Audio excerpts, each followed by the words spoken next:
বিসমিল্লাহির রহমানির রহিম। সম্মানিত সৌদি প্রবাসীরা, আসসালামু আলাইকুম ওয়া রাহমাতুল্লাহি ওয়া বারাকাতুহু। আমি তোফায়েল আহমেদ সৌদি আরব থেকে আবারও সৌদি প্রবাসীদের নিয়ে একটি গুরুত্বপূর্ণ ভিডিওতে।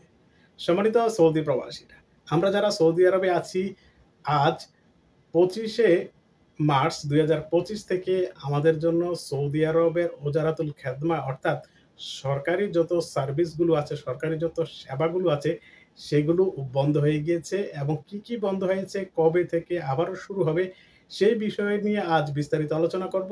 তার আগে আপনাদের কাছে অনুরোধ, আপনারা যদি আমার চ্যানেলটিতে নতুন হয়ে থাকেন তাহলে প্লিজ সাবস্ক্রাইব করুন এবং পাশের বেল আইকনটি অন করে রাখুন, যাতে করে পরবর্তী ভিডিও নিয়ে আসলে সবার আগে দেখতে পান। আর যারা ইতিমধ্যে সাবস্ক্রাইব করেছেন তাদেরকে জানাচ্ছি অসংখ্য কৃতজ্ঞতা সহ ধন্যবাদ। সম্মানিত সৌদি প্রবাসীরা, পবিত্র ঈদুল ফিতর উপলক্ষে ঈদুল ফিতর 2025 অর্থাৎ 1446 হিজরি সনের পবিত্র ঈদুল ফিতর উপলক্ষে সৌদি আরবের সকল সরকারি দপ্তর বন্ধ হয়ে গিয়েছে আজ 25শে মার্চ 2025 থেকে, এবং আগামী মাসের 8 তারিখে অর্থাৎ 8ই এপ্রিল 2025 থেকে আবারও শুরু হবে সৌদি আরবের সরকারি দপ্তরের কাজগুলো। আমরা যারা প্রতিনিয়ত যাওয়া যেতে আমাদের কাজ থাকে, মক্তবুল আমেলে কাজ থাকে, ভিসা সংক্রান্ত কাজে আমাদের সৌদি আরবের মানব সম্পদ ও সামাজিক উন্নয়ন মন্ত্রণালয়ে কাজ থাকে, ব্যাংকে কাজ থাকে, যাবতীয় সকল কাজ আমাদের কিন্তু বন্ধ হয়ে গেছে। আর হ্যাঁ, অনলাইনে চালু থাকবে।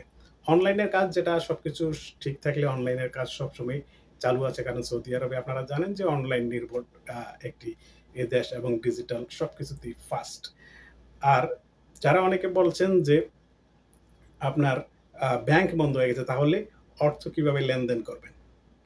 হ্যাঁ, সৌদি আরবে আপনারা জানেন যে অর্থ আমরা যারা বাংলাদেশে টাকা পাঠাই, রেমিটেন্স পাঠাই, সেটা হচ্ছে ব্যাংক ট্রাভেল, যে ক্ষেত্রে আমরা টাকা প্রেরণ করে থাকি, সেই শাখাগুলো অবশ্যই খোলা থাকবে এবং সেই শাখাগুলো বন্ধের দিনও খোলা থাকে। সেখানে আপনারা টাকা পাঠাতে পারবেন। তবে তফসিলি ব্যাংকগুলো বন্ধ। যদি আপনি নতুন অ্যাকাউন্ট করতে যান কিংবা অ্যাকাউন্ট সংক্রান্ত জটিলতার জন্য যান, তাহলে আপনাকে এপ্রিল মাসের 8 তারিখ পর্যন্ত অপেক্ষা করতে হবে এবং যাবতীয় সরকারি দপ্তরের কার্যের জন্য এপ্রিল মাস পর্যন্ত অপেক্ষা করতে হবে। আর দূতাবাসও বন্ধ হয়ে যাচ্ছে।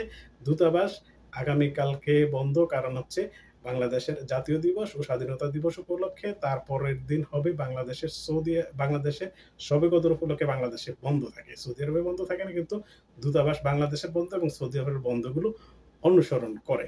তারপরে আপনার বৃহস্পতি শুক্রবার মিলিয়ে দূতাবাস আর খুলবে বৃহস্পতিবার। বৃহস্পতিবার খুললেও একদিনের জন্য খুলবে, আবার শুক্রবার শনিবার বন্ধ, তারপর রবিবার। অর্থাৎ এপ্রিল মাসের দ্বিতীয় সপ্তাহ থেকে সৌদি প্রবাসীদের সকল কার্যক্রমগুলো আবারও আগের মতো সচল হবে। তাই আমরা যারা এতদিন কাজগুলো করাইনি, অফিসিয়াল কাজগুলো, সেগুলো আর আপনারা অফিস খুললেই করাতে পারবেন। তো ধন্যবাদ সবাইকে।